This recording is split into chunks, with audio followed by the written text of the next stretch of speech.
Taip, ir mūsų misija ir webinarų maratono ir būtent stovyklos yra plėsti tą žinomumo kaip coachingo, kaip įrankio, kaip galingo įrankio, burti bendruomenę, skatinti sąmojingumą, nes mes kaip coachinamės, tai mes sąmojingėjom labai stipriai. Kaip ir mūsų vienas iš lektorių sakė, kad jau kas coachinasi, tai jau toks į suaugusio poziciją labai stipriai atsistoja. Iš aukos mes tampam jau tokie suaugę. Tai iš tikrųjų labai labai nuostabus įrankis. Bet prieš tai, prieš pradedant, dar labai noriu mūsų šiandien svečio, pristatysiu dar tave Miroslavai, bet labai norėčiau šiek tiek asmeninės tavo tokios istorijos. Kodėl tu pasirinkai kaučerio kelią? Aha, tai labas vakaras visiems. Vitalija, ačiū labai, labai smagu, kad, kad būtent tu esi vedėja šio vakaro. Taip galima tave vedėja pavadinti? Ar čia? Galima vedėja. Gerai, tai gerai, vedėja, labai malonu tave matyti ir būtent su tavim bendrauti. Tai ačiū visų pirma už galimybę ir ačiū Jums, Jūsų visai šauniai komandai. Pasigyriau, sakau, pasidalinau įrašų LinkedIn, bet paminėjau tik tai Jūs dvi, tik Sonatą ir tave, tai, bet komanda yra žymiai didesnė. Ačiū visai komandai, būtent už tai, ką Jūs darote.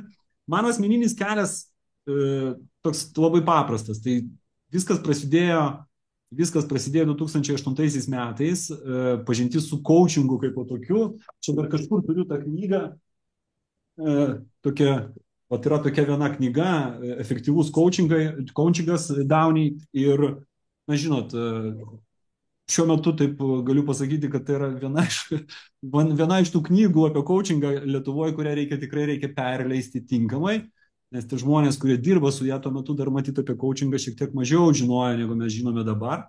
Bet aš ją perskaičiau ir buvo labai įdomu, nes vertė vieni iš mano kolegų tuo metu ir jau 21 metus vienaip arba kitaip dirbu su augimu, tai kitaip tariant, pradėjau nuo mokymų, ieškojau metodo ir būdo, kaip galima užtikrinti tvaresnį kismą arba pokytį.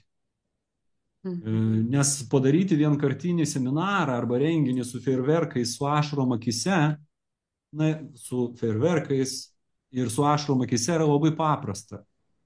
Bet po to, kitą dieną, tas vadovas arba tie vadovai, kadangi aš dirbu su vadovais, grįžta į tą savo darbo vietą ir galvoja, visą dieną šiandien dirbau, vakar tiksliau nedirbau, buvau tam seminare, ten daug labai dalykų, labai fainų buvo, tuoj viską pradėsiu daryti, bet, šiek tiek reikia pasivyti tos darbus, ne?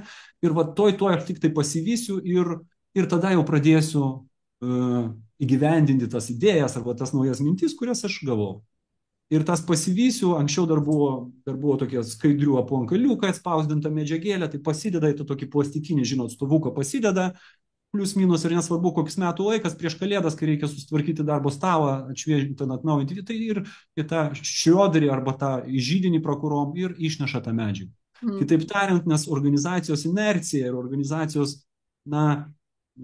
toks stabilumas, ar ne, tai tiesiog pervažiuoja kaip su traukiniu tą vadovą. Ir tam pačiam vadovui reikia nuolatinės paramos ir pagalbos, kad tame pokytyje, kuris nuo jo prasideda, bet pasibaigia su komanda ir organizacija, kad jisai būtų sėkmingesnis arba sėkmingesnė.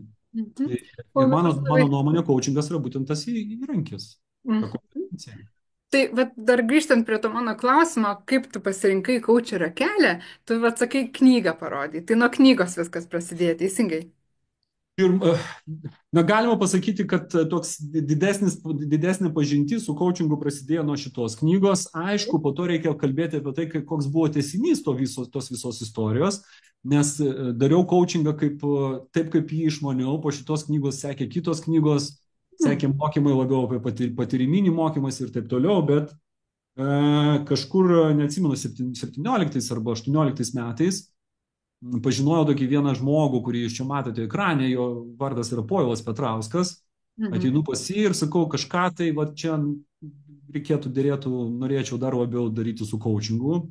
Sakė, jo, yra Marshallas Goldsmithas. Tai nuėjau ir Marshallą Goldsmithą pabaigiau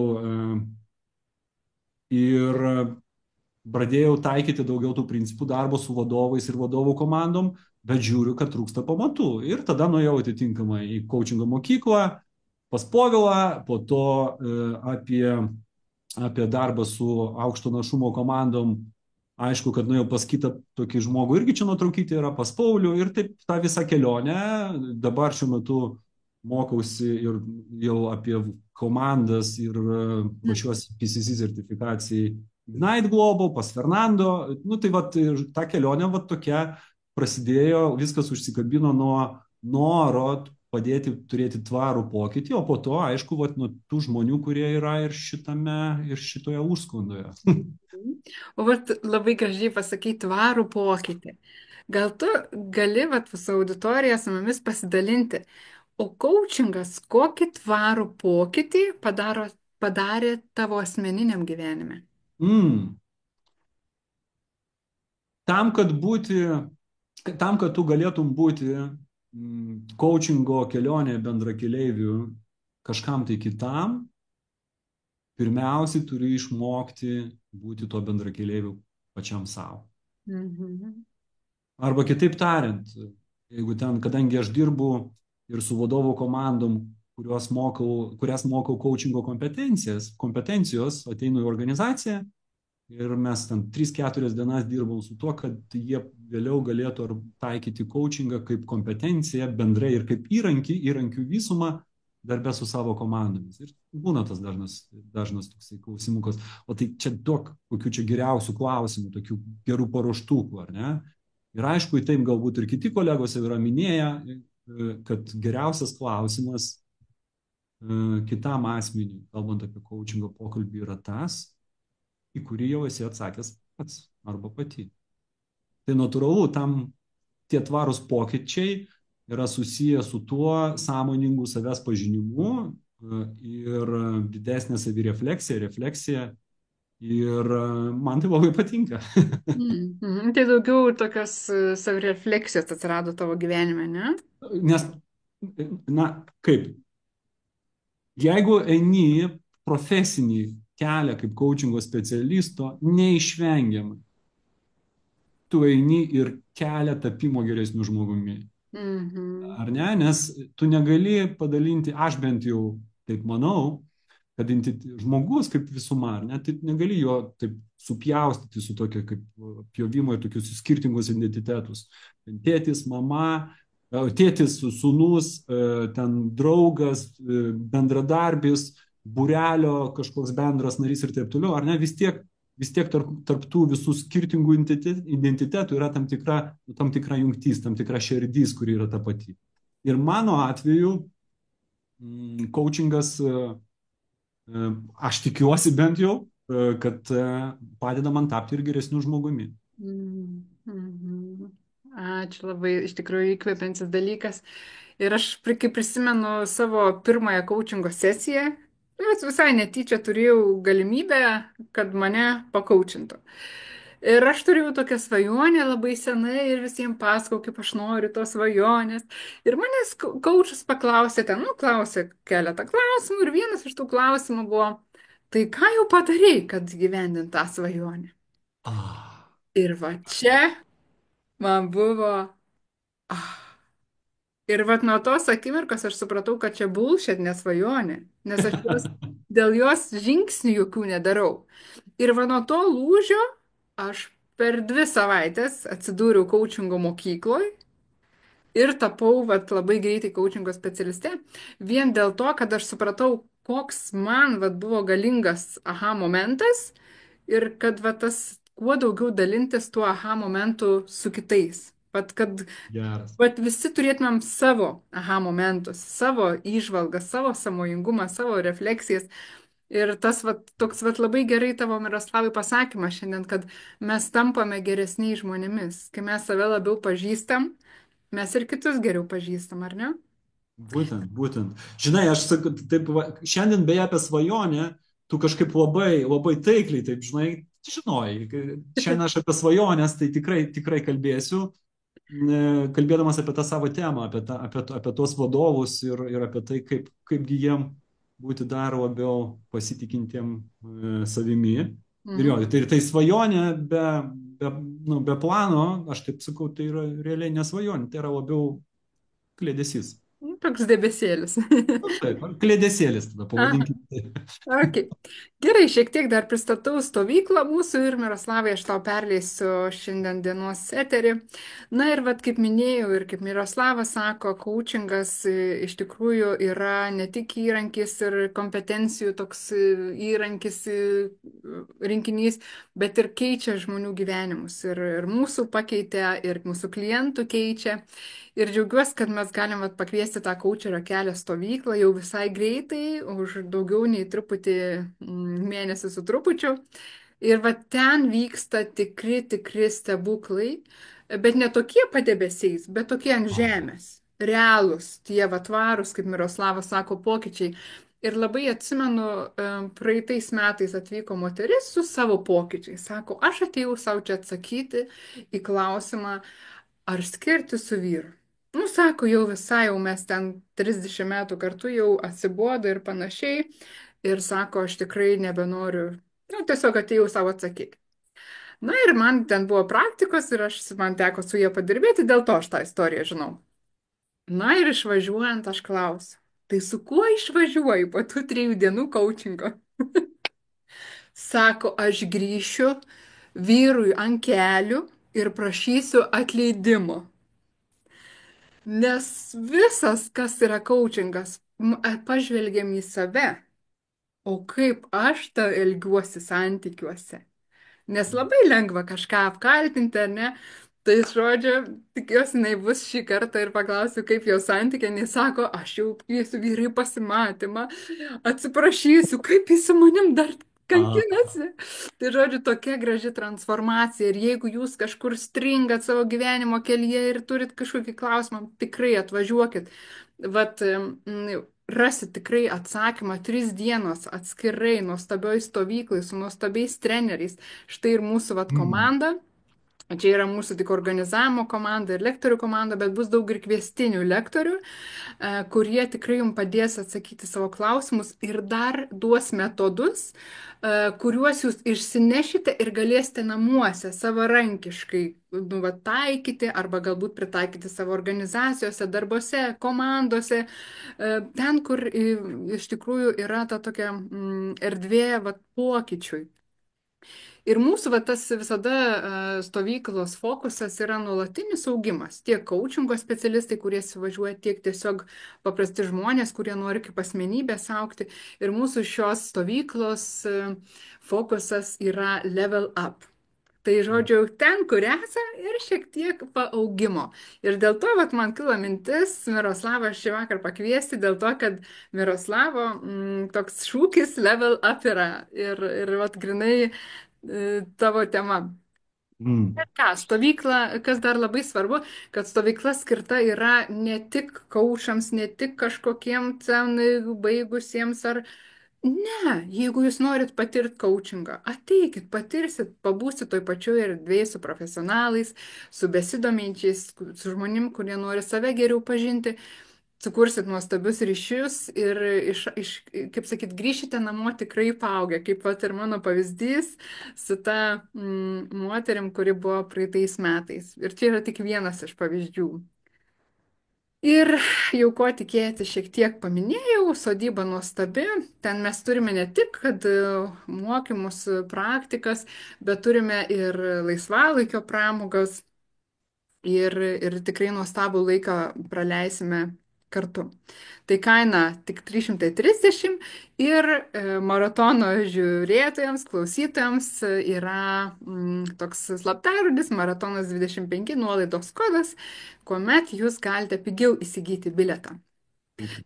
Na ir tada šios dienos atlikėjas, scenos žvaigždė, iš tikrųjų tai brangus kolega, coachingo specialistas, mes bendraujam ir iš tikrųjų smagu matyti tave šiandien Miroslavai. Ir dar Miroslavas šiandien vėlgi sakė, įsteigė dovaną, dar nesakė kokią, tegul būna staigmena. Tai tie, kurie bus aktyviausi, klaus, komentuos, dalyvaus diskusijoje ir vat, būtent šitoj paskaitoj gaus Miroslavo dovanėlę. Kaip čia viskas vyksta, Vitalija? Čia tu viską Aha. padarai, ne? Tai, žodžiu, mes kaip darom? Paskui galėjau pristatyti, nežinau, gal dabar nori pristatyti tą savo dovaną? Ar noriu palikti intrigą? Aš nežinau, ar čia tai bus kažkokia intriga ar ne. Sakei, aš paklausiu, kokios šitos dovanos gali būti, kokios jos yra. Ir kadangi šiandien vat, ir pati užsiminėjai apie tas svajonės, tai aš turiu tokį kaip ir produktą, kuris arba tokį dirbtuvės, tokias pratybas, asmeninių tikslų kelimo pratybas. Ir plus mano asmeninė mentorystės, coachingo, pasižiūrėsim, ko labiau prireiks kaip įrankio, sesija kartu, tai yra dar kartą savo pasitikslinant savo kryptį arba prasmingo gyvenimo tikslus. Tai yra ta dovana ir labai džiaugsiuosi ir labai lauksiu, kam aš ją galėsiu teikti. Čia toks kaip paketas, ne? Praktiškai taip. Wow. Tai kitaip tariant, ne tik dirbtuvės, kuriuose ten, kur yra ten 77 lapai Wow. darbų, kas reikia atlikti, bet ir mūsų asmeninis pabendravimas, pažintis, coachingo arba mentorystės formate. Ok, labai puiku. Na ir Miroslavai, kaip viskas vyks, mūsų tavo paskaitos gale mes paprašysim, kas nori žodelį parašys nori, brauksiu ir tu, vat, sakykim, sakysi stop ir kažkas vat, bus tas laimėtojas iš tų Aha, komentarų, kuris kažką bus parašęs. Gerai? gerai. Tai ką? Vitalija, žinai, aš dar tik norėjau va ten pasakyti, sakei, kad puolė vyrui ten prie kelio ir sakė, kad čia va taip, aš čia dabar tau skirsiu dėmesio ir visa kita. Gali būti ir kitų atvejų, nes iš tų kolegų, su kuriais mokiausi arba mokiausi vienoje arba kitoje pakopoje, kalbant apie kelią kaip coachingo specialisto, buvo ir kitų atvejų, buvo ir tų, kurie arba kurios netapo coachingo specialistėm arba specialistais, bet pakeitė darbą, šalį, gyvenamą vietą ir gyvenimo partnerį arba partnerį. Tai buvo ir tokių, tai visko gali atsitikti.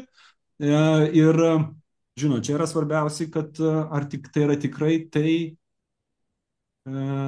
kas man yra svarbu, ar ne, arba apie ką aš esu. Tai gal prie kelio pulst, o gal kaip tik ir darbą pakeisit. Tai visko gali būti ir viskas, jeigu sąmoningai tai padarot, viskas tik į gerą. Taip, tikrai taip. Tai ką, Miroslavai, aš kviečiu tave prisistatyti ir užleidžiu vat, valandą, 10 minučių tavo eteris. Jeigu tau Mhm. reikės kokios pagalbos iš manęs, kaip moderatorės, aš visada būsiu šalia. Ir dar klausimas, ar klausimus nori atsakyti tiesiogiai ar po paskaitos? Ja, net nežinau, kaip čia geriau padaryti. Žiūrėsim, kaip eina. Aš vis tiek, bet kuriuo atveju dabar, kadangi jau galiu sakyti, ar ne, tai kviečiu tada pabandom, gal jeigu tas klausimas kažkoks vienaip arba kitaip kyla, o gal į pabaigą, ar ne, tai gal pabandom palikti laiką kažkiek tai pabaigai. Na, aš turiu tokią vieną ydą, kadangi dirbu su asmeniniu efektyvumu ir laiko planavimu kaip viena iš temų, tai dažniausiai labai daug užtrunku ir vėluoju. Tai bus man dar viena paskata palikti šiek tiek daugiau laiko pabaigai ir jeigu ką, tikrai turėsiu ką pridėti. Ok, tai geros tavo paskaitos ir mes išsižioję klausomės. Ačiū Vitalija labai dar kartą. Žinot, tai matau jūsų čia labai daug prisijungusių, labai smagu. Mano toks pasmalsavimas yra pirmiausia apie tai, su kuo aš bendrauju, ar tai yra lyderiai, vadovės, vadovai, esami arba būsimi, ar tai yra labiau coachingo specialistai, mokymų treneriai, fasilitatoriai, nesvarbu, kaip vadinat, arba tie, kurie dirba su ugdymu. Tai būtų labai faina šiek tiek susipažinti, nes pagal tai žinosiu plius minus, kokį dalyką labiau akcentuoti. Tai jeigu jūs esat vadovai, vadovės, lyderiai, lyderės, arba esami, arba būsimi, vienetuką parašykit, prašau, čiate. Jeigu esat kiti, tai yra dirbantis ūkdymu, parašykit dviejetuką ir tada aš daugiau mažiau orientuosius, su kuo bendrauju. Aha, važiuoja ir vienas, ir du, kai kas rašo, vienetukų yra, ir dviejetukų yra. Dviejetukai tai ne dviejetukininkai, ar ne? Tai viskas yra gerai. Aha, aš žmogus, kuris nori aukti, domisi coachingu. Lina parašė, puikiai, puikiai. Ir trys, o Rita parašė trys, reiškia, nei tas, nei tas. Aha, tai dar smalsu, Rita, jeigu galite parašyti, o tai tada kas? Tai tikrai, aha, Scrum meistrė atsakinga už komandą. Puikiai, komandos lyderis, vadovas. Puikiai. Tai žinot, tai bandysiu, vat iš Ryta toj parašys, Ryta mokinys. Aha. Mokinys. Smalsauju dar paklausti toliau, bet neklausiu. Ryta, jeigu norit, galite parašyti mokinys čia ko, kur, mokykloje, ar mokotės, ar coachingo galbūt mokotės, ar mokotės būti lyderė, komandos lyderis ir vadovas. Gerai, pabandom tada važiuoti. Žinot, tai aš dirbu, kaip jau paminėjau, vienaip arba kitaip aš dirbu su vadovais ir lyderiais, lyderėmis ir vadovėmis.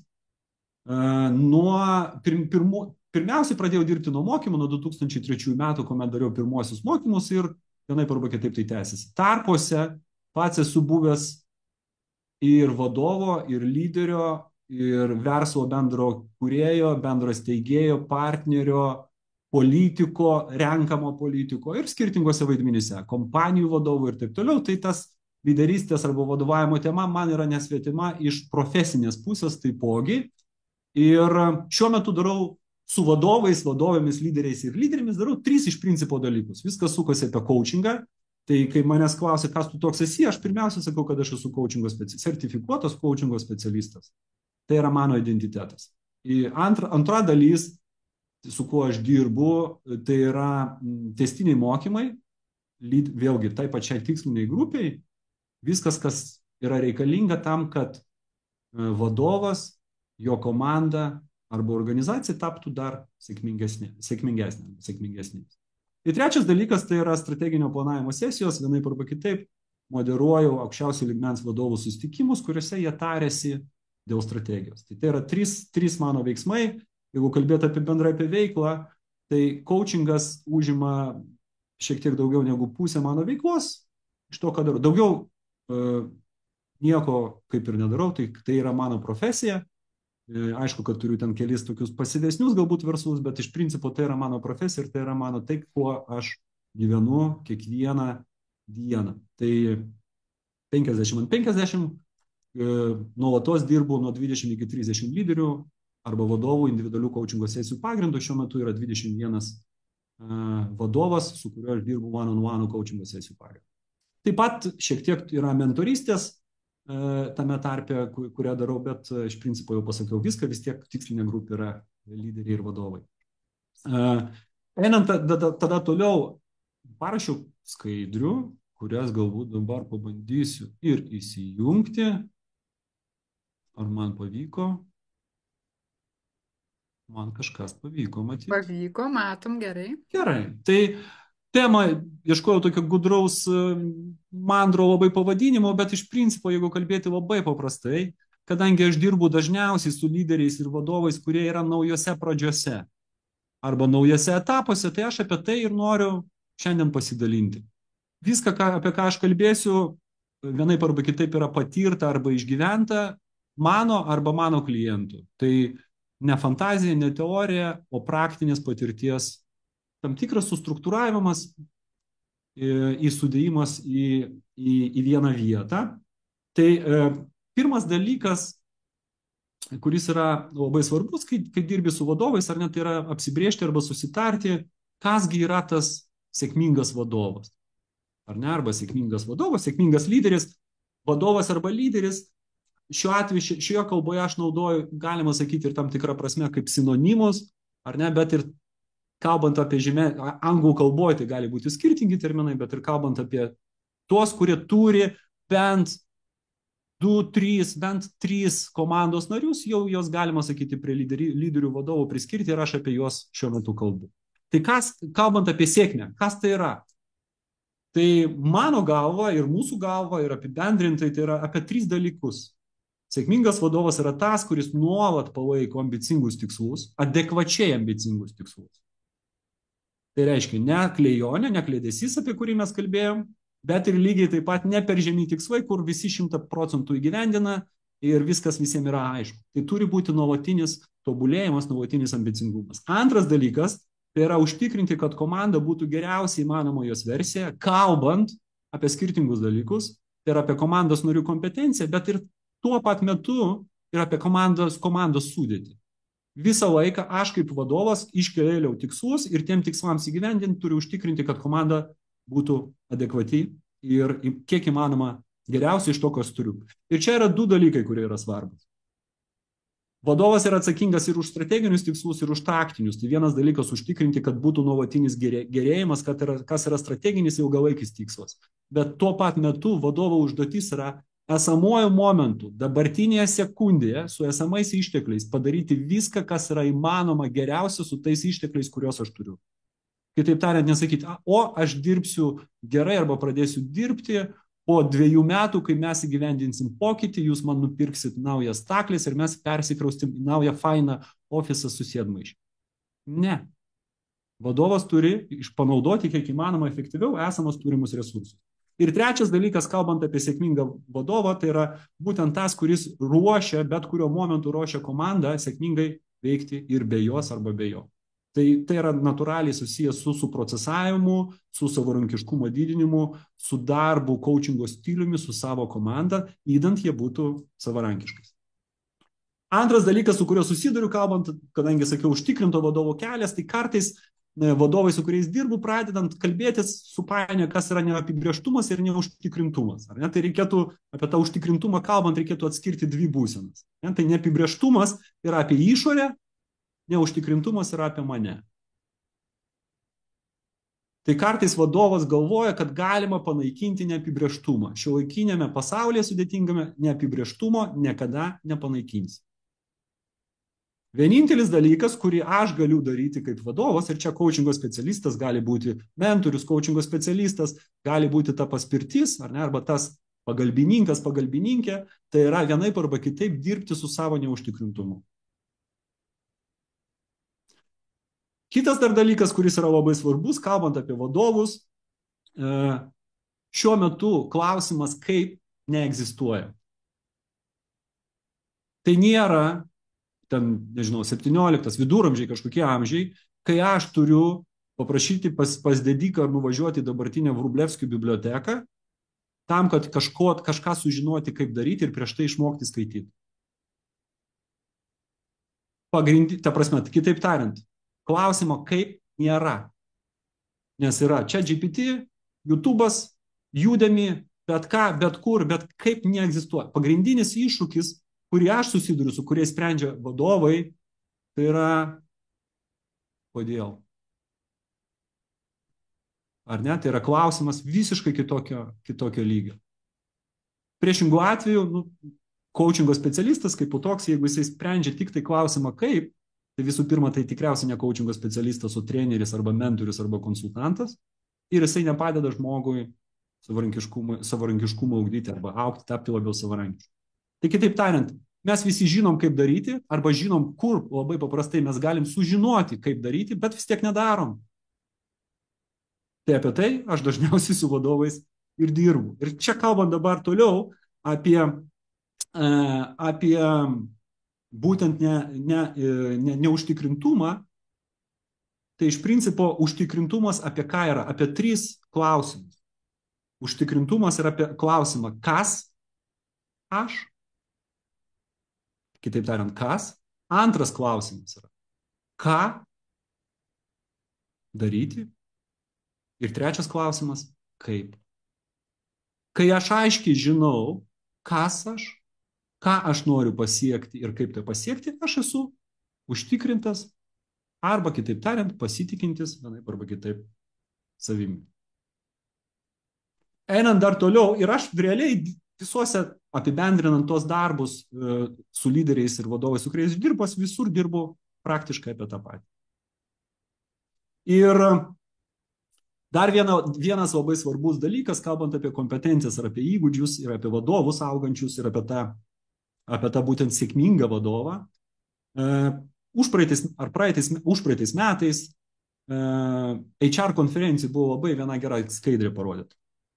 2019 metais Forbes paklausė darbuotojų ir 30% darbuotojų atsakė, kad mielai pakeistų savo vadovą, tai yra CEO, robotų.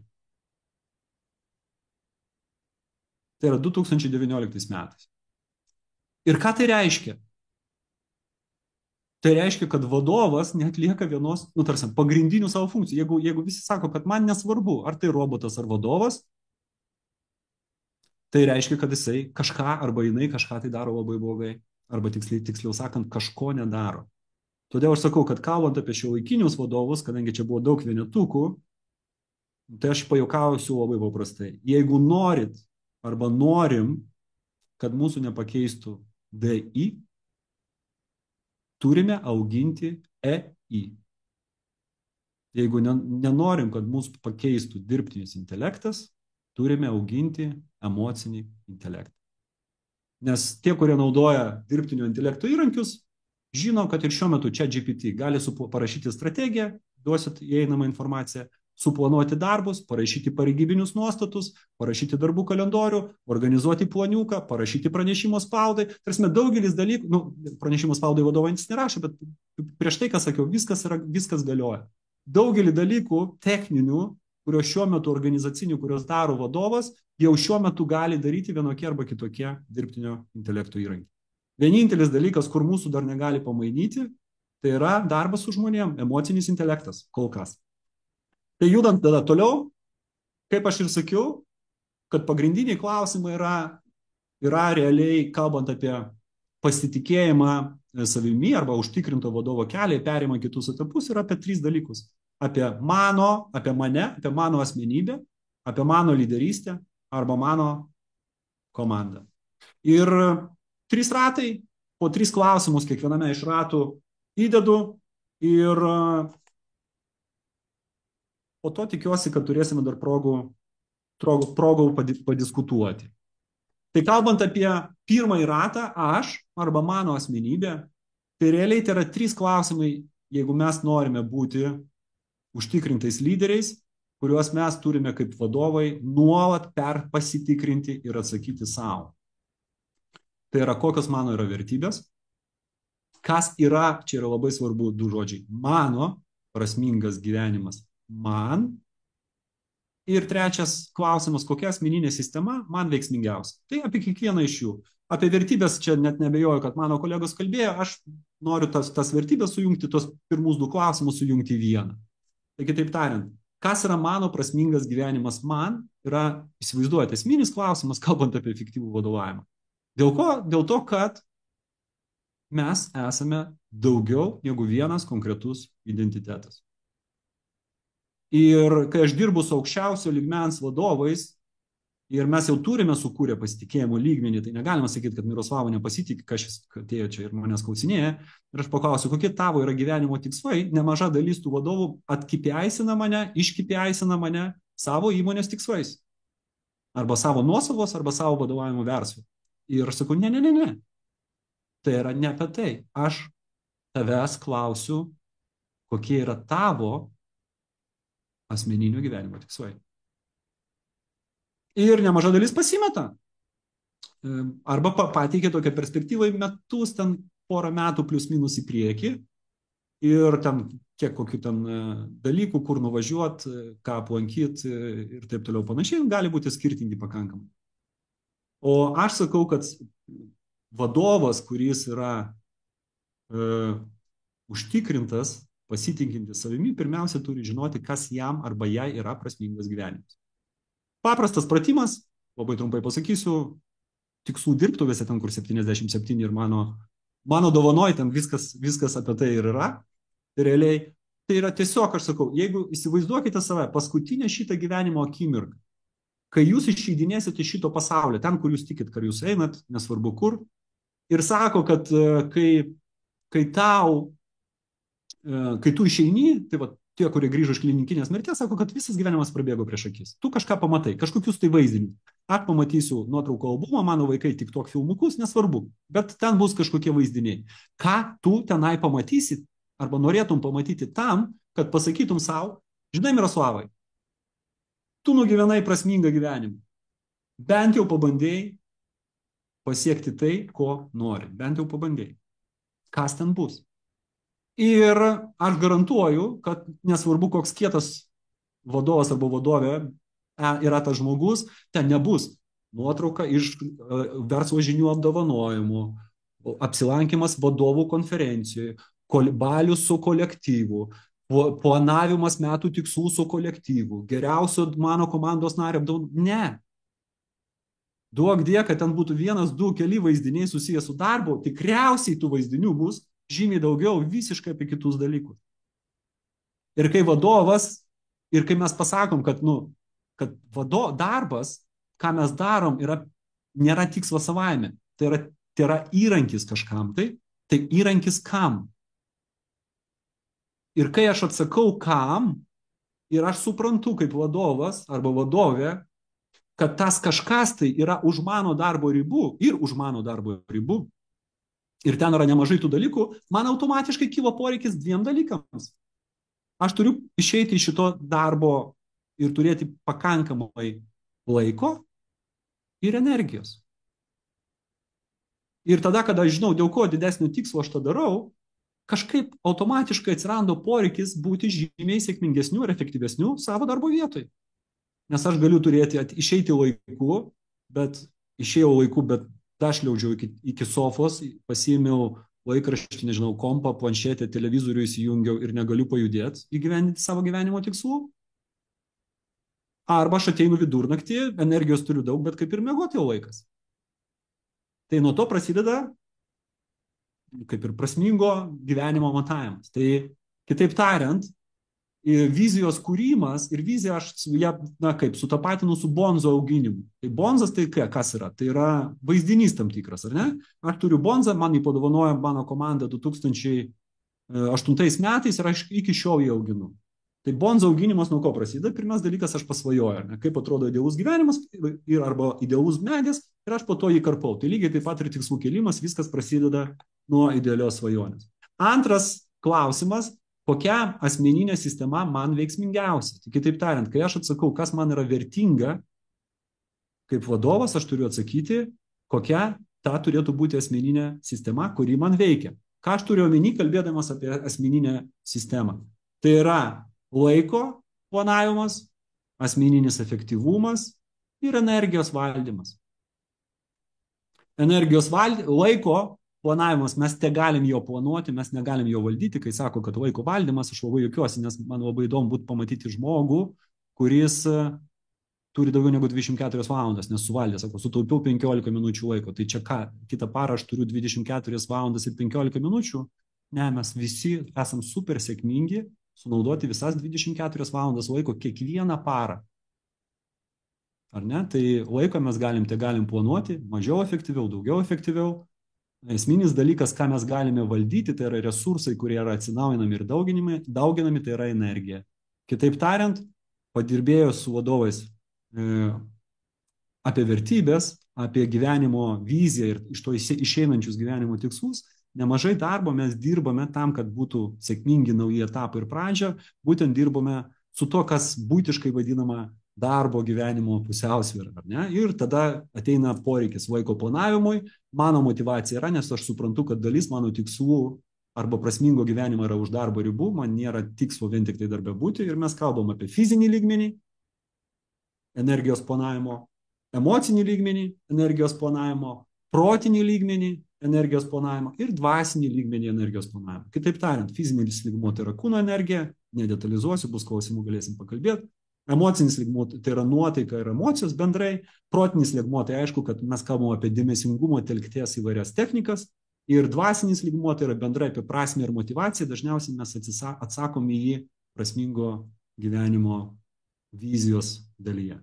Ir iš principo, kaip coachingo specialistai, visiems kolegom čia bus viskas aišku, tos 4S modelis, ar ne, kai mes galima skirstyti skirtingas prasmingo gyvenimo sritis ir kepti skirtingus pyragus, bet realiai bent 4 sritis galima identifikuoti, kad realiai mano gyvenimas nėra tik apie stabilumą, tai yra materialų pasaulį, dalį darbo, nėra tik tai apie sveikatą, tai reiškia, kaip aš jaučiuosi ir kaip aš džiaugiuosi to gyvenimu, nėra tik tai apie santykius, tai yra man prasmingus žmonės, ir nėra tik tai apie savirealizaciją, apie tai, kas man kelia aistrą. Ir net jeigu aš esu vadovas arba verslo savininkas ir mano dabartinė veikla kelia man aistrą garantuotai, bet to yra dar kažkas. Bonzų auginimas, mezgimas, parama, skirtingų šalių lankymas, degustavimas, kas tai? Nes mes nedarome arba nesiekėme efektyvumo tada, kada manome, kad tai yra neprasminga. Tai pirmas dalykas, judant toliau, aš turiu surasti savo prasmę. Kodėl man apsimoka darbe būti dar efektyvesniu?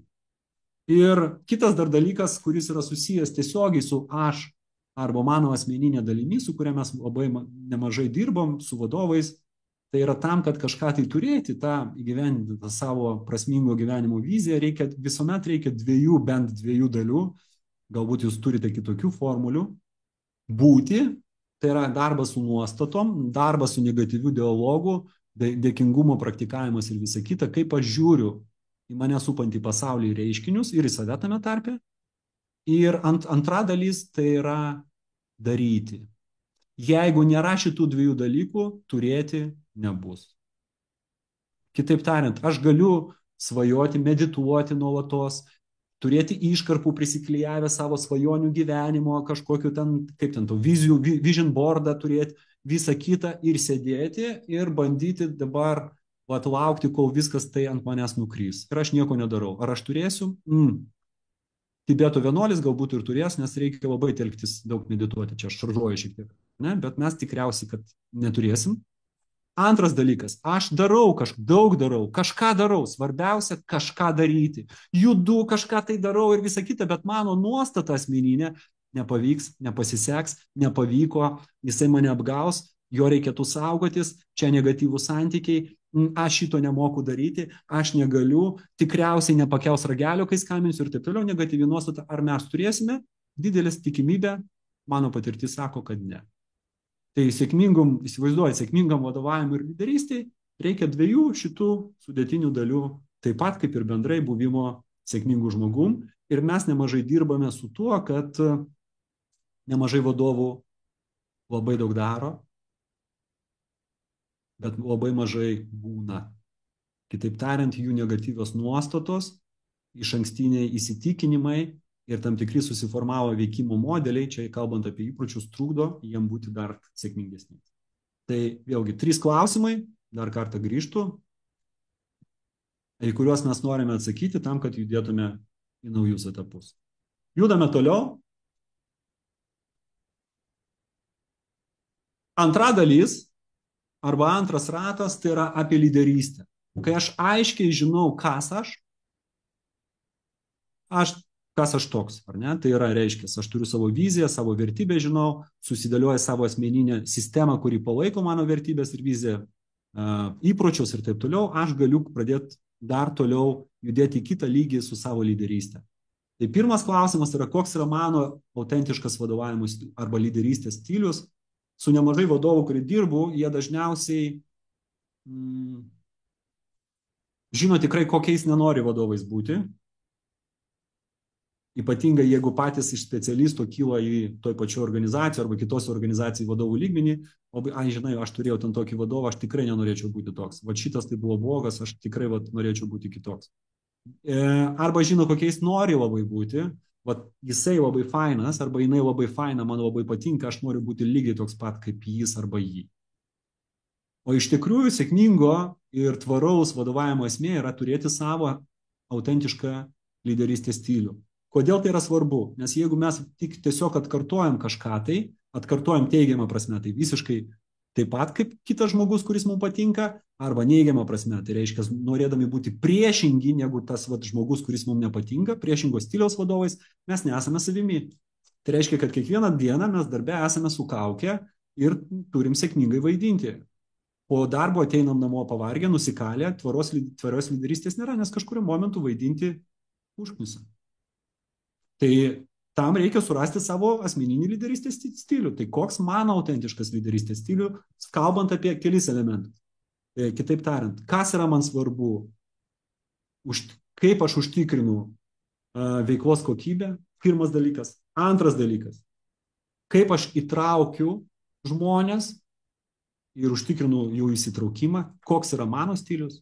Trečias dalykas, kaip aš komunikuoju autentiškai, koks yra mano komunikacijos stilius. Ir ketvirtas dalykas, kaip aš prisitaikau, reaguoju ir esu lankstus į nuolatinius, kalbodamas arba kalbėdamas apie nuolatinius pokyčius. Net, iš principo šitie 5 elementai, nes įtraukimas ir įsitraukimas čia galima išskirti į 2, ar ne, arba įtrauktis ir įsitraukimas, tai yra apie tai, koks yra mano lyderystės stilius. Ir mes sudėliojame autentišką lyderystės žemėlapį. Antra dalis, kuri yra labai svarbu, tai yra, kokie yra mano asmeniniai lyderystės tikslai.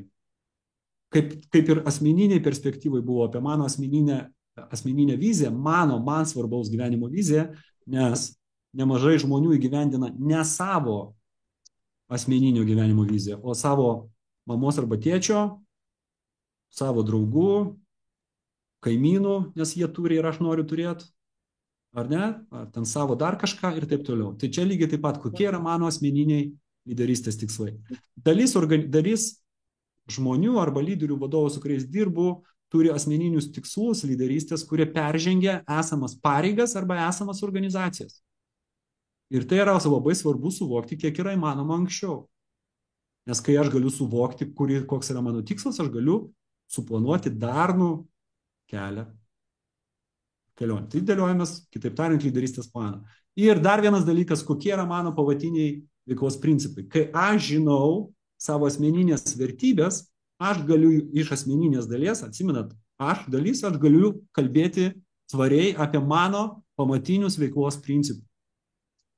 Dauguma vadovų, kurie ypatingai toj pačioj organizacijai kyla iš specialistų į vadovo link, pirmiausiai turi uždaryti pirmą savo didžiausią geštaltą, tai yra perbraižyti ribas su tai žmonėms, su kuriais mes anksčiau buvome chebra. Anksčiau buvom vienam lygmenį, kartu burnojam ant tų vadovų, o dabar atsitiko taip, kad aš tapau vienu iš tų vadovų. Ir tas ribas perbraižimas su tais mano buvusiais ten draugais, su kuriais mes buvom vienam lygmenį, kartu baliavojam, vaikai į darželį eina kartu, mes vienas kitą pažįstam, kartu burnojam apie kitus, kokie ten nekompetentingi tie vadovai ten yra, o dabar aš turiu su jais kažkaip tai elgtis kitaip. Ir tai yra vienas, ir aš sakau, pirmas geštaltas, kurį tu uždaręs kaip vadovas, perbraižęs ribas su tas savo draugais, tu tampi vadovu. Tam, kad tu galėtum perbraižyti jos, pirmiausia turi apsibrėžti arba turėti savo asmeninius principus. Nes būna taip, kad tie vadovai arba vadovės su ta savo sena kompanija elgiasi kaip su draugais, kad jie galėtų, kitaip tariant, kad jie gali kitaip ir toliau su koja duris atidarinėti, o savo visą lyderystę arba vadovavimą išlieja ant tų naujokų arba tų savo mažiau pažįstamų žmonių. Ir taip vienas šaukštas deguto gadina visą mano lyderystę ir mano vadovavimą. Tai antroji dalis, vėlgi kalbant apie lyderystę, tai yra šitie 3 klausimai, kurios dažniausiai vienaip arba kitaip mes vienaip arba dirbam coachingo sesijos. Einam link 3 rato ir paskutinių 3 klausimų ir tikiuosi, kad dar turėsiu laiko atsakyti į jūsų klausimus, jeigu bus. Tai einam toliau ir kalbant apie bendrai apie komandą ir apie vadovus, dar vienas dalykas, kuris yra labai svarbus ir kaip asmeniniai tikslai siejasi su organizaciniais tikslais ir su mano lyderystėje. Mano įsitikinimų gilių stebuklai vyksta tuomet, kai aš aiškiai suvokiu, kaip mano asmeniniai tikslai siejasi su organizacijos tikslais. Arba kitaip tariant, kaip aš dirbdamas sėkmingai organizacijai prisidedu prie savo asmeninių tikslų pasiekimų. Kuo daugiau to susikirtančių ratų, arba kuo didesnis plotas, tuo mažiau mane reikia stumdyti, prašyti, maldauti, gąsdinti ir taip toliau. Aš aiškiai tą suvokiu ir veikiu savarankiškai. Jeigu tai veikia man, kaip vadovui, yra nemaža tikimybė, kad tai veiks ir mano komandos nariams.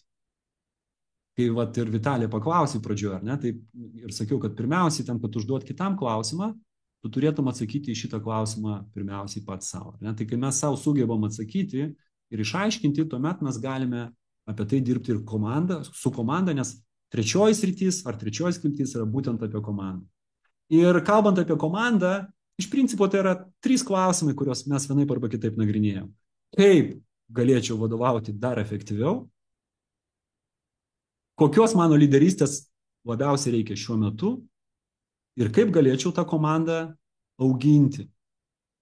Ir iš principo tai iliustruoja vienas labai paprastas paveikslas, arba tiksliau fotonuotrauka. Įsivaizduojat, kelionė į kalnus ir yra 3 keliautojai, 3 žmonės. Vienas iš šitų žmonių keliaujančių į kalnus šiuo metu yra pačioje, šitame miške. Kitas žmogus jau kažkiek tai yra įkopęs į kalną ir yra kažkur per vidurį, kur yra tie debesėliai. O trečias žmogus yra viršukalnėje, ten, kur jau, matot, saulutė šviečia. Ir jie 3 tarpusavy kalbasi. Ir vienas žmogus sako kitam, tas viršukalnėje sako, žinai, čia yra nuostabi saulė. Įsivaizduoju šito viršūnį, matosi kitos viršūnės, kur mes galim nueiti, jos apšviestos saulė, ten yra gyvenvietės. Ten yra tokie pasiekimai, čia yra galima, čia šilta, čia gražu, čia faina. Tas, kuris yra per vidurį, sako, galvoja tai viena, o sako kitaip, nes mandagiai bendrauja tikriausiai, sako, bet vis tiek sako, durnas, čia šalta, šlapia, lyja, jokios saulės čia nėra, iš viso. Ir tada, o tas, kuris apačiuoja, sako, šitie tai 2 idiotai, čia iš viso jokio kalno nėra, čia gudus miškas, nieko nesimato. Pagaunat analogiją? Tai mes kaip vadovai ir nei vienas iš jų nėra kvailas. Ir nei vienas iš jų nėra neteisus. Tai iš principo darbas su komanda ir yra užtikrinti kelis dalykus. Pirmas dalykas, kad mes visi aiškiai suvokiam, kur mes esam, kad mes komunikuojam taip, kad vienas kitą suprastume ir kad mes padėtume vienas kitam judėti viršūnės tos saulutės link. Kitaip tariant, tai yra to žmogus, kuris yra apačioj, jisai yra nekaltas, kad jisai kalno nemato ir saulės. Jisai niekada į jį dar įkopęs nebuvo. Jisai mato šiuo metu tik tai mišką. Tai yra mano kaip vadovo pareiga jam paaiškinti, palydinti ir pasakyti, kad ten yra takas, aš iš viršaus matau, ten judėk arba eik atkakliai, vis tiek ir taip toliau ir panašiai. Ar ne? Tai yra mano užduotis. To žmogaus, kuris yra vidury, jisai irgi dar nėra įkopęs į tą kalną. Ir mano, jeigu aš esu viršūnėj, mano yra užduotis jam kalbėti jam suprantamą kalbą.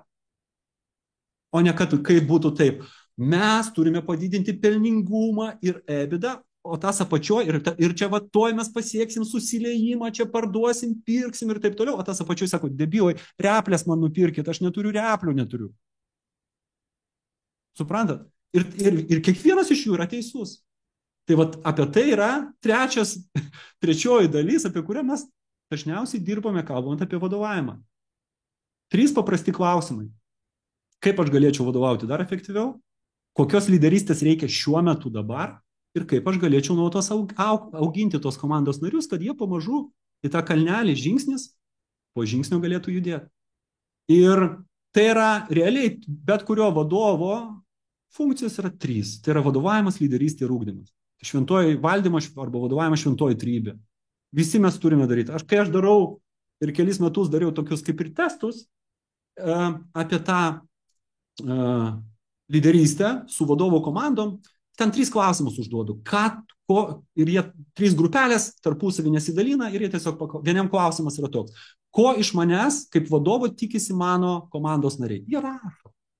Antroji grupė. Ko iš manęs kaip vadovo tikisi mano tiesioginiai vadovai. Jie irgi rašo. Trečioji grupė, ką aš realiai darau kiekvieną dieną. Ir sudedam po to šitos lapus. Ir tada gaunasi kas? Dažniausiai iš manęs mano vadovai tikisi vadovavimo. Mano komandos nariai tikisi lyderystės. O aš užsiimu iš vis nemažą dalį laiko, nežinau tiksliai kokio, negalima priskirti nei prie vadovavimo, nei prie lyderystės. Labiausiai bent jau Lietuvoje mano to darytų tyrimų atveju labiausiai nukenčia ūkdymas arba komandos narių auginimas. Jam nemažai komandų, čia apibendrintai, kai kurios organizacijos yra gerai, skiria pakankamai mažai dėmesio. Pats pigiausias būdas vadovams auginti savo komandas tai yra one-on-one arba veiklos valdymo pokalbį ir savalaikis grįžtamasis ryšys. Kuris yra grįžtamasis ryšys arba one-on-one pokalbį, atsiprašau, yra apie 3 sritys. Mes visi žinom puikiai tikslus ir rezultatus ir visi apie juos kalbam. Žinau, ką čia kalbėti kiekvieną kartą per mėnesį? Čiagi per 15 minutės atsidarai Excelį, viskas yra parašyta, nėra čia ką kalbėti. Aš ir taip sėdžiu su žmogum priešais, mes vienam ofise, apie ką čia mes su jais kalbėsim atskirai. Ne? Bet jeigu mes kalbam apie dar 2 sritys ir apie tą kalno analogiją, tai yra kompetencijos ir augimas, nes kitokiem tikslam ir rezultatam reikalingos kitokios kompetencijos dažniausiai. Ir trečia dalis tai yra santykiai ir motyvacija, kaip mes sugyvename kartu organizacijoje. Ir jeigu mes įjungiame į veiklos valdymo pokalbius, realiai pastatome nuo galvos ant kojų šitas 3 sritys, kalbėtis kiekvieną mėnesį su žmogum visada yra apie ką. Ir apie tai mes nemažai ir dirbom. Žiūriu, kad bent 10 minučių laiko. Kiek aš turiu dar laiko? Turiu. Aha, Turiu. dar paprašysim Miroslavai atgal skaidrę, nespėjo žmogus nusirašyti, paprašė dar vieną. Šitą? Čia nėra, kad... Dar vieną tada. Šitą? Vytautai, šitą? Jo. Aha. Gerai, Vytautai, tai tvarkoj. Aha, nes aš matau jūs taip labai kampe, tai jeigu aš per greitai šneku, per daug, net aš šneku, tai jūs sakykit man, aš tada pasitaisysiu, gerai? Ir nepamirškit, kad savaitę galėsit šitą įrašą žiūrėti ir jeigu ką, dar kartą užsitvirtinti žinias, jeigu kažką. Ai, nu tai va. Tai judame. Ramiai tęsk, turi dar laiko. Turiu dar laiko. Gerai. Man labiausiai norisi, aišku, nežinau, kiek čia bus tų klausimų atsakymų, nes aš labiausiai norisi tas interaktyviau pabendrauti. Tai tikiuosi, kad tikrai pabendrausim su žmonėm, bet aš tada pratęsiu dar keli dalykai, keli bent jau modeliai, kurie pasakysiu. Ten, kur aš dirbu, nes aš kalbu vėlgi dar kartą, aš kalbu apie savo patirtį, dirbant su vadovais. Taip aš juokaudamas spekuliatyviai, bet sakau, kad plus minus 80% problemų, kurias vadovas sprendžia apie komandą, yra sukeltos paties vadovo.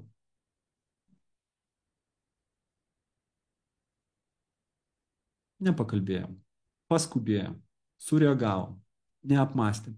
Ir realiai, kad darom viską atvirkščiai, nes vadovo paskirtis nėra lakstyti, vadovo paskirtis yra mąstyti. Tai kitaip tariant, kai mažai mąstom ir daug lakstom, pridarom daug klaidų, kurias neišvengiamai po to turime taisyti. Ir čia yra, man tai labai patinka, aš visą laiką naudoju, tikriausiai jūs visi žinot, bet pasikartosiu, patoleruokite tą pasikartojimą, Kubler-Rosso kreivė apie pokyčius. Ne? Tai Elizabeth Kubler-Ross tą kreivę, aišku, jinai padarė, kalbėdama arba analizuodama ligonius, kurie, kurie žino savo pabaigą ir tiesiog laukia tos pabaigos, bet iš principo, kalbant apie pokyčių diegimą, bet kurioje organizacijoje, ta kreivė yra pakankamai populiariai yra naudojama. Ir jinai yra pasako, tokį vieną labai svarbų dalyką, kad kalbant apie tos pokyčius, ypatingai tuos, kurių mes nelaukiame, mes dažniausiai juos reaguojame pagal vienodą modelį. Pirma reakcija, ateinam į posėdį, pas valdybą, į valdybą. Ir valdyba pasako, kad mes čia turim kažką daryti kitaip, atleisti, išaugti, daryti, nauji tikslai, greičiau, dar kažką. Pirmas, kad blokas. Mes esam šokę. Po to pyktis. Kaip jie čia taip galėjo? Ką jie čia tą sugalvojo? Kaip čia tik tai viskas susitvarkiau? Tik tai buvo viskas gerai. Trečias dalykas, pasipriešinimas. Ne, aš to nedarysiu. Ne, tai yra nesąmonė, taip nepavyks, mes čia bandėm, tai jau nepaėjo ir taip toliau. Ne? Po kurio laiko, ta emocinė reakcija vis matot, jinai slūgsta, po kurio laiko aš šiek tiek taip apsimastau, aha, tai jeigu aš nedarysiu, kas čia man bus tada? tikimybė negausiu premijos, kurią jau suplanavau ir jau išleidau realiai, ar ne, nors dar turėčiau palaukti metų pabaigos, arba ten pareigų, arba sugadinsiu santykius su vadovu, arba bus problemų, rūpešių ir taip toliau. Aha, o čia net šitas pokytis netoks blogas, gal galima gal čia kažką tai pabandyti, gal galima paeksperimentuoti, gal galima tai, o, tiksliai, šitas veiks. Ar ne? Ir mes surandam sprendimą ir prisitaikom prie tų pokyčių, kurie net ir nelauktų pokyčių mūsų gyvenime. Garantuotai kiekvienas iš mūsų ir kiekvienas vadovas turi aibę pokyčių savo gyvenime, kurie buvo nelaukti, iš pradžių negatyvus, bet mes šiuo metu su jais gyvenam. Pagrindinis iššūkis koks būna su vadovais kalbant, kad ta, kur yra pirmoji dalis, šokas, pyktis ir pasipriešinimas, mesgi atėjom iš valdybos ir iškart nulėkėm pas savo komandą. Aplėjom visus tulžim, jie tenai, nieko, niekada, kaip jie, tai čia nesam, visus blogai ir išėjom. Ir tada kiekvienas iš mūsų pradeda gyventi savo gyvenimą. Aš kaip vadovas, turėdamas, atsimenate, aš ant kalno esu, arba arčiau kalno, bent jau kur lietutis, o negudus miškas, aš turiu daugiau kompetencijų, daugiau žinių, daugiau prisitaikymo, daugiau patirties pagaliau ir aš surandu tą sprendimą. Kitą dieną su tuo sprendimu aš grįžtu į savo komandą ir sakau, ko jūs šitokie visi susiraukė?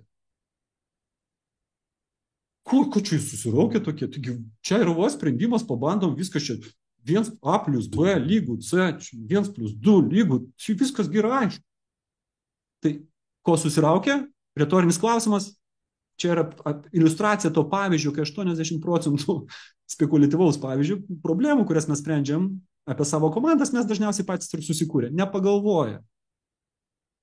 Nesuvaldė 3 vienintelių dalykų, kurio kiekvienas žmogus gali valdyti savo gyvenimą ir kurių niekas iš mūsų negali atimti. Ir tai yra nesvarbu, vadovas aš ar ne. Tai yra mano minčių, mano emocijų ir mano veiksmų. Nesvarbu, kur aš būčiau, šitos 3 dalykus aš visą laiką turiu jam įtakos. Ar ne? Bent jau mintim, bent jau emociniam reakcijom arba emocijom ir mano veiksmam. Kitaip tariant, jeigu mane kažkas kažkur pasiuntė, aš visada turiu galimybę ir pasirinkimą nesiųsti. Aš visada turiu galimybę stabdyti savo vidinį negatyvų dialogą, apie tą mes kalbėjome su jumis pirmoje dalyje. Ir dar vienas dalykas, kuris yra, mes po to vis tiekgi su vadovais coachingo sesijos, mes dėliojamės apie tikslus, arba kalbam apie tikslus, kaip jie dėliojasi savo komandom. Dar vienas dalykas, čia vėlgi toks kaip mano, toks atradimas, kai aš turėjau savo darbuotojų komandas, esu vienai arba kitaip priėmė 100 žmonių, atleidęs, jungęs įmonės, steigęs, bankrotinės, daręs, visų skirtingų patirčių, tai aš savo susidėliojau taip. Įdant tikslai, būtų motyvuojantis, arba aš galėčiau su jais veikti. Pirmas dalykas, jie turi būti suprantami. Aš turiu aiškiai suprasti, koks yra mano tikslas. Tame tarpe ir mano asmeninės lyderystės ir vadovavimo kelionės. Koks yra mano tikslas? Arba koks yra mano tikslas komandos nario, kurį aš noriu perteikti. Ar jisai jį aiškiai supranta? Ar jisai supranta, kad yra ten pelningumas, EBITDA, padidinti efektyvumą, našumą, nes daugumoje iššūkių arba problemų, kurias sprendžia vadovų komandos, yra susijusios su jų tarpusavio nesusikalbėjimu. Dėl to, kad tam pačiom savokom jie suteikia skirtingą turinį arba, ta prasme, žodis tas pats, o turinys yra skirtingas. Arba naudoja skirtingas savokas, o turinys yra tas pats. Vėlgi, mano pratimas 7 metų, aukščiausių lygmens vadovų komandų, tame tarpe yra labai pelningų vadovų komanda, 600 milijonų metinė apyvarta, arti 2000 darbuotojų, individualiai duodu lapuką postit ir prašau tos super sėkmingos vadovų komandos, pelningos organizacijos, didelės, prašau parašyti, kai jums pasako, kad užduotį reikia atlikti greitai, jūsų ten tas super viršūnė. Ką jūs, kokį laiko rėmą jūs turite omeny? Rašykit taip, niekam kitam neparodykit per pusę. Gauna tos postit lapukus ir mes juos suklijuojam ant lapų. Ir ten gaunasi taip. Tuoj pat, po to, kai atliksiu kitus skubius pavedimus, iki darbo dienos pabaigos, iki savaitės pabaigos. Įsivaizduoju, tai buvo trečiadienis, realiai 2 dienos. Jeigu kalbėt apie tai, apie šitą super sėkmingą vadovų komandą, tai įsivaizduoju, super sėkmingą vadovų komandą, kai mes kalbam apie tam tikrą savokos naudojimą, padaryk greitai, kiek šitos tarp skirtingų žmonių, kiek yra skirtingo suvokimo. Tai kai aš sakau, kad suprantamas, kai mes pasakom savo komandos nariui, padaryk geriau, arba mes siekiame savo komandoje didesnio efektyvumo, arba aš noriu nugyventi laimingą gyvenimą, ar mes tikrai aiškiai suvokiam, arba jeigu apie save kalbam, arba kiti suvokia, kas tai yra. Antras dalykas, ar tikslas yra prasmingas. Jeigu tikslas yra neprasmingas, aš jo nedarysiu, arba darysiu viską, kad jo nedaryt. Lygiai taip pat yra su mano komandos nariais. Tai kitaip tariant, žmogus, kuris mano komandoje šiuo metu remontuoja palėtės, turi aiškiai suprasti, kaip jo šitas palėčių remontas prisideda prie įmonės vizijos pasiekimo, jeigu ta vizija yra visur priklijuota, kiekvienam laiške vadovo sakoma ir taip toliau, arba pelningumo didinimo, arba komandos našumo didinimo ir taip toliau. Ir kalbant apie Kauno analogiją, tai yra mano pareiga. Jam tai paaiškinti, pirmiausia, aš turiu suprasti pats. Trečias dalykas tai yra žinau kaip, arba žinau kur sužinoti kaip. Jeigu aš nežinau kaip, didelė tikimybė, kad tai tikslas bus netinkamas ir aš jo nedarysiu. Lygiai taip pat ir mano komandos narius. Taip aš suprantu, taip man prasmingas, bet aš net nežinau kaip. Ir čia vėlgi Kauno analogija, aš ten viršui moku, jeigu net nežinau kaip sužinoti, o ten tas gudžiam miške galbūt yra jo pirmas tokio pobūdžio iššūkis ir jisai tikrai nežino. Mano užduotis kaip vadovo paaiškinti. Ketvirtas, turiu įrankius. Dažniausiai vadovai pagalvoja apie visus įrankius, kurie yra materialūs. Replės ten stalas darbo, faina, ten patogi kėdė, kompiuteris veikiantis ir taip toliau, bet mes ne visada pagalvojam apie nematerialius įrankius.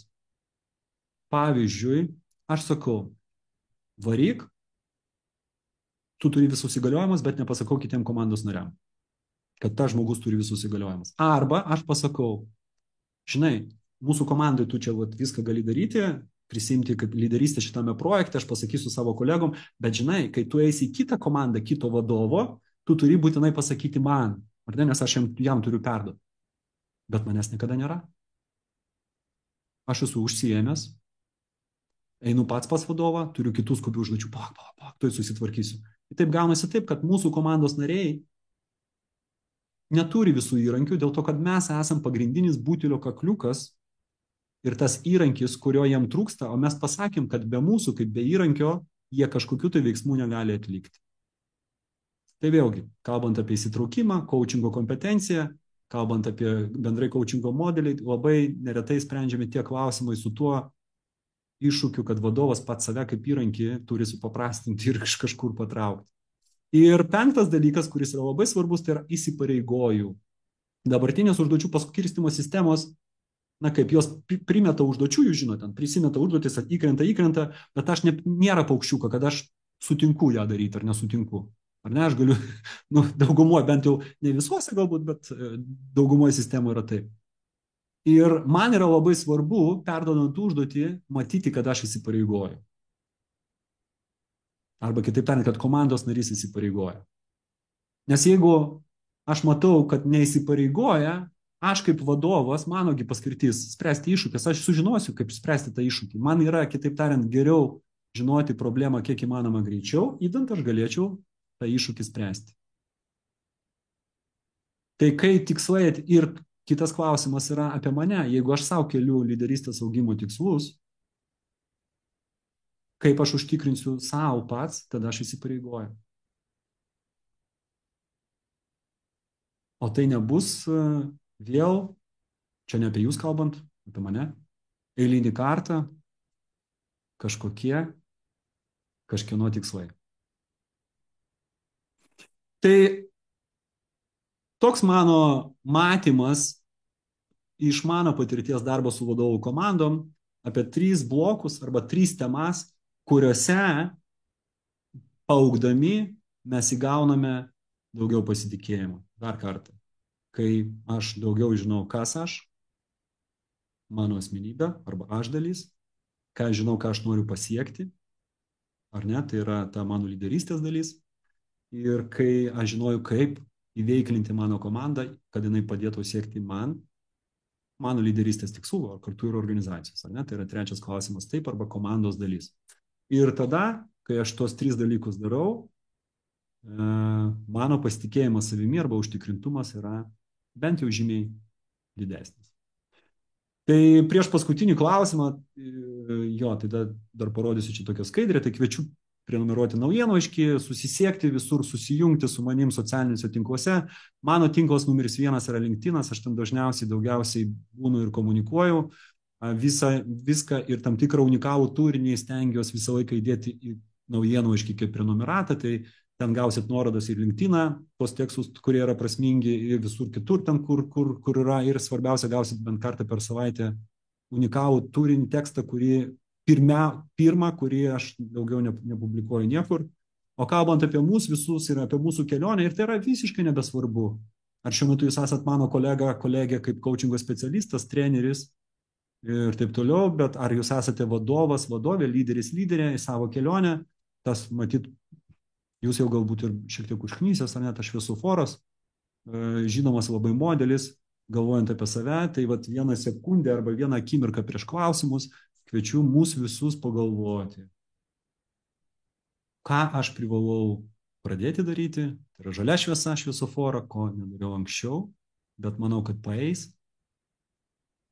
ką aš privalau nustoti daryti, ką aš jau žinau, kad nebeveikia, bet vis dar bandau pavaidinti, kad veikia, tai yra raudona šviesoforo šviesa ir ta geltona, kur galime užbaigti manevrą, ką aš privalau tęsti ir dar stiprinti, kad aš žinau tikrai, kad tai veikia puikiai ir turiu to tikrai nepamiršti. Tai pusę minutės aš dabar jau patylėsiu, nes pusę prašnekėjau.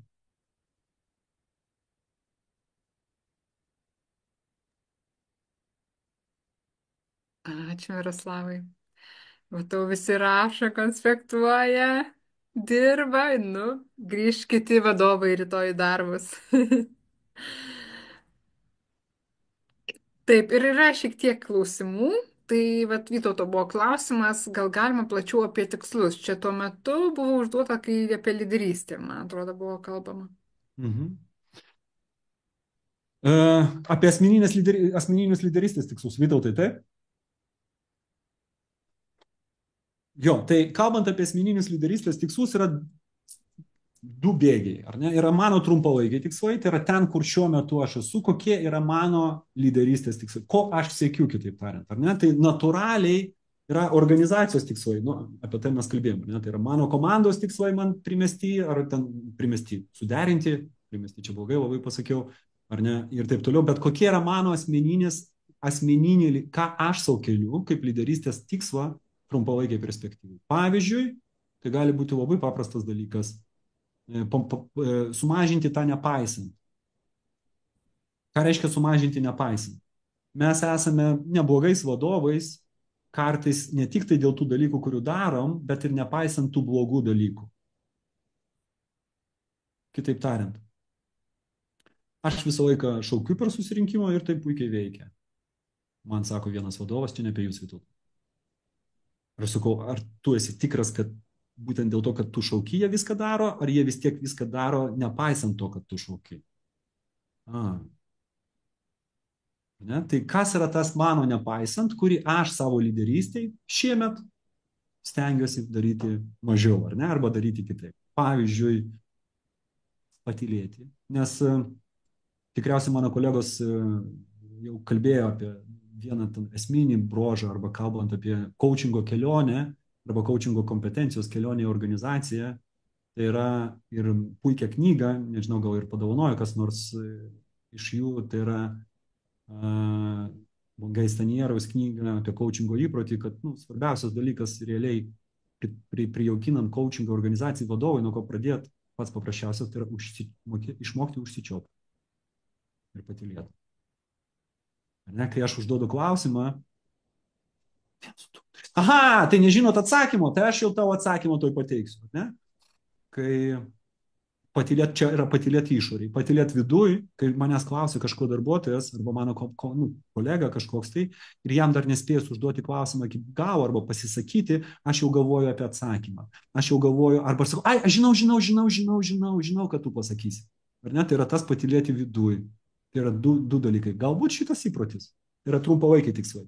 Kalbant apie ilgalaikę kelionę, kur aš save matau savo profesinėje kelionėje, santykėje su savo asmeninė gyvenimo vizija. Tam, kur pirmą, kitaip tariant. Ar aš visą laiką noriu būti vadovu, gal aš kažkada noriu būti verslo savininku, gal aš noriu būti investuotoju, gal aš tikrai noriu būti vadovu, gal aš noriu būti netgi žemiau vadovu, nes po to ant pabaigos noriu ramiau viską ten ir kažkaip tai ten daryti ir taip toliau. Kokia yra mano vizija ir ką dėl tos vizijos įgyvendinimo ilgalaikės aš jau galiu padaryti šiandien. Kalbant apie sudėtinės palūkanas, aš netikiu vadovavimo ir lyderystės, aš asmeniškai.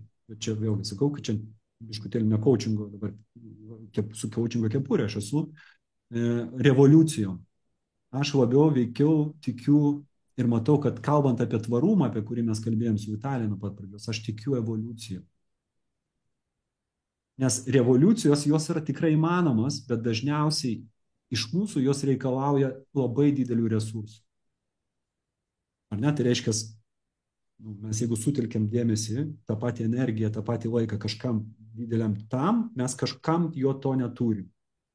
O mums yra gaila dėl to kitko, arba mes net negalim atsisakyti šeiminių užduočių, pasakyti komandai, dabar žiūrėk, aš transformuojuos čia, vat, jūs mėnesį pabūkit kaip nors ten vat, savarankiškai, o aš jau čia ateisiu visiškai kitokias. Ne, aš šiandien turiu būti vadovu, šiandien turiu komandą. Ne? Tai dėl to evoliucija visą laiką jinai yra tokia tvarumo kaip sukuria, nes tu galėjai eigoje kažką tai daryti ir tuninti. Ar ne? Tai reiškia mikro įprotis, 5 minutės knygos skaitimo per dieną, mano nuomonė, bus visą laiką su didesnė tikimybė geram rezultatui, negu įsipirku knygą ir vasarą vat, per atostogas, vat, tada tikrai nieko neveiksiu, atsisėsiu, atsigulsiu palangoje šezlonge, Nidoje arba Nicoje ir va, tikrai va, tada 7 tas knygas pavarysiu.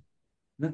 Tai jeigu pasiimsim tą rezultatą, tai tikriausiai tas, kuris skaitė po 5 minutės kasdien ir tai jam nepaėjo, arba jai kasdien skaityti, bus perskaitęs daugiau knygų, negu tas prisipirkęs knygų iki vasaros atidėjęs atostogų. Tai yra apie tos vat, trumpus dalykus. Tai lygiai taip pat, jeigu aš planuoju didelę transformaciją savo lyderystės kelioniai, ar ne, tai geriau apie tai pradėti, santykį su savo gyvenimo vizija, geriau apie tai pradėti galvoti dabar ir daryti kažkokius mažius tuninimus. Kitaip tariant, kaip čia taip? Nesuinvestuosi milijoną eurų, nepradėjęs investuoti pirmų 50 centų. Jeigu taip galima su pinigų tokia analogija pritaikyti. Vytautai, tikiuosi, kad atsakiau, ar ne? Tai yra trumpalaikis ir ilgalaikis lygiai greičiai važiuojantis tikslai. Yra dar vienas klausimas, ar yra atvirkštinis procesas, kai būdamas vadovu reorganizacijos metu vėl gali tapti kolega? Kokie tada būna iššūkiai tokiu atveju? Ar yra atvirkštinis procesas, ar gamtoje egzistuoja? Taip egzistuoja. Labai skaudus. Bent jau aš kalbu vėlgi, aš kalbu apie tos pavyzdžius, kuriuos aš esu patyręs su savo klientais. Ar ne? Tai dar kartą, jeigu jums pasakys kažkas, tai čia suabsoliutins ir pasakys, kad čia vat, yra kažkoks, žinot, jūs coachingų domitės, tai velniop tą meistrą, kur sakys, kad galioja viskam ir yra viena knyga, kurie efektyvų vadovavimą geriausiai išdėstys, arba kaip būti ten kažką, tai aišku, kad viską reikia įkontekstinti. Mano atveju, arba dirbant su mano vadovais, su kuriais aš dirbu dažniausiai, iššūkį, kurį mes sprendžiam, tai yra vertės žirklės. Aš jį taip vadinu. Tai reiškia, aš buvau žemesnės grandies vadovų ir tapau aukštesnės grandies, specialistų netgi, ir tapau aukštesnės grandies vadovų. Gaunu didesnį atlyginimą, per naktį man prišliubavo kitokią lentelę, kabinetą gavau, kėdę geresnį, pareigybę pakeitė, bet aš per naktį neįgavau tas geresnės, fainesnių vadovo kompetencijos. Tai ką aš tada darau? Pabandau tai vieną kartą deleguoti, nesuveikia, taigi aš vis dar esu super specialistas. To žemesnės grandies, iš kurios tai pats ir darau. Ar ne? Ir atrodo, kad viskas gerai, aš ten užsibizinęs, užsilakstau, ten visur kažką viską darau, ten 8 išeinu ten namo, pareinu dar vėliau, bet gaunu daugiau pinigų, lygtais, kaip ir viskas yra tvarkoj, bet ilgalaikiai perspektyvai, kas pasimato, vis tiek pasimato vertės žirklės. Jeigu tu žiūri šiek tiek į šitą procesą iš viršaus, aš ko ieškojau? Aš neieškojau kaip to vadovo vadovas, aš neieškojau dar vieno specialisto arba greičiau lakstančio specialisto. Aš ieškojau matyt kitokių kompetencijų. O ką aš gavau? O aš gavau dar vieną specialistą, kuriam moku santrų karto 2 kartus daugiau. Ir tada aš, būdamas virš šito, aš kažkaip galvoju, pabandau su juo kažką tai daryti, kažkaip pamokyti, jeigu pats moku, jeigu net nemoku mokyti, ar ne, tai to net nedarau. Ne? Ir aš tada galvoju, moku už vertę, kurios negaunu, ką tada man daryti? Nu, kalbuosiu, arba tu davai generuok tą vertę, arba mes kažką tai darom, tai reiškia, nu, bet tada aš tave atleidžiu ir geriau aš 2 specialistus pasamdysiu, pigiau bus, arba ten daugiau rankų, daugiau kojų, ar ne, arba dar kažką. Ir tai yra vat konfliktas. Ir nemažai situacijų, su kuriuom aš susiduriu, tai yra būtent tų vertės kūrimo žirklių pasiekoje. Ne? Tai kai jos atsitinka ir tada labai sudėtinga, nes tugi jau tavo kelionė, tavo ego kelionė jau nuėjo iki to vadovo, kaip tu atgal grįžti. Tai tada dažniausiai kaip nušoksta į kažkokį kitą bent jau padalinį. Nu, taip tie vadovai, su kuriais aš susiduriu. Arba eina į tas pačias pareigas kitose organizacijose. Toj pačioj organizacijai būna pakankamai sudėtinga išbūti. Pirmiausiai iš asmeninės ego, jeigu taip coachinginiu stilium kalbėt, iš asmeninio ego perspektyvų. Tai va, tai čia yra ta mano patirtis, vadovų patirtis, su kuriais aš esu susidūręs. Nežinau, ar atsakiau į klausimą. Jeigu neatsakiau, tai sakykit, dar kartą bandysiu antrų užėjimų kažką padaryti. Jo, yra dar vienas klausimas. Kokie būdai artinti taškus tarp šoko ir veiksmo? Geras. Pirmas dalykas. Pripažinti, tada, matot, skubėjau, nepasakiau svarbu. Mes kaip emocinės reakcijos iš principo pakeisti, tai mes negalime. Ne? Nu, ką mes galim daryti kaip vadovai, tai yra mūsų užduotis. Tai yra pirmiausiai reguliuoti laiką. Ar ne? Aš tarp skirtingų šitų būsenų, aš galiu reguliuoti laiką. Aš galiu pasakyti, ir visi etapai, jie yra natūralūs, mes tik tai laiką tarp jų galim trumpinti, bet jie įvyks. Kitaip tariant, kai kažką pasakau yra šokas ir visi kyla pasipriešinimas komandoje, kartais man tam susirinkime reikia tiesiog juos palikti ramybėje. Ar ne? Kartais pačiam savo būnant tame pasipriešinime arba neigime, man irgi reikia pasakyti, gerai, Miroslavai, dabar tu gali paliudėti iki penktadienio, deadline statau, po penktadienio varyk jau į veiksmą. Nes emocijas kartais reikia tiesiog leisti jam pabūti, leisti išreikšti. Tai vienas dalykas, ypatingai tos stiprios emocinės reakcijos, kurios po to ten nusūksta, tai pirmoji kreivės pusėje yra etapų, kur reikia tiesiog leisti pabūti. Mūsų kaip vadovo užduotis pabūti trumpiau ir padėti komandai pabūti paprasčiau, bet kartais tiesiog jos palikti. Antras dalykas, judant toliau, kas didina, atsimenat, neapibrėžtumas, neužtikrintumas, dėl ko vyksta tos neigiamos emocinės reakcijos. Iš principų. Dėl to, kad aš galvoju, kad man bus neigiamų pasiekmių. Teisingai.